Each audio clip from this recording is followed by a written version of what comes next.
Pagsupak sa Philippine Pediatric Society sa pagpasulod sa mga bata nga nag-edad 11 anyos paubos gituki sa tigom uban sa mga managers o representatives sa naglain-laing mga supermarket o grocery sa Dakbayan sa Sugbo.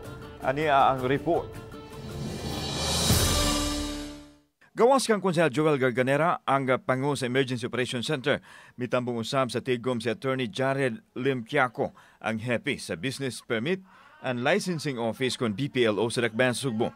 Gipahinumduman sila sa higpit nga pagpatuman sa health protocols ug ang pagmonitor sa carbon dioxide level sulod sa mga supermarket o grocery. Gisugyod usab ang paggamit og infrared sensor ug ang saktong ventilation sa hangin. Usa sa ipatuman sugod karong Lunes mao ang pagdili sa mga bata nga nag-edad og 15 anyos paubos sa pagsulod sa mga grocery ug supermarket. As much as possible nga ang masud ra gid ang mangumprahay ra gyud.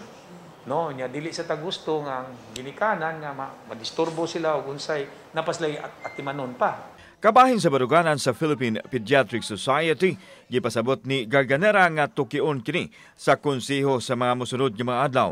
Samtang ipahibaw ni Acting Mayor Dondon Hontiveros nga nagsugod na sila sa pagtuki sa pagpalabang ug ordinansahon nga magdili na sa mga bata nga nag-edad og 11 anyos paubos. Subay usab kini sa hangyo sa nasudnong kagamhanan. Still stand, but just the same, ang katong sa grocery, I was able to present them the presentation regarding sa Pediatric Society. We have the day to finish that or even up to tomorrow, but easily we can have it as privilege speech. Sa paglusad sa ikaduhang pedia vaccination site, si Dr. Alfredo Bongo Jr., ang presidente sa Philippine Pediatric Society Central Visayas, supak ang ilang kahugpungan sa nasod sa pagtugot sa mga bata nga nag-edad og 11 anyos paubos nga makasud sa mga mall tungod sa kaubos sa ilang immune system ug sa kataas sa risgo nga matakdan sila sa COVID-19. Kauban si Clufer Lumayag, ako si Alan Domingo. Balitang Bisdak.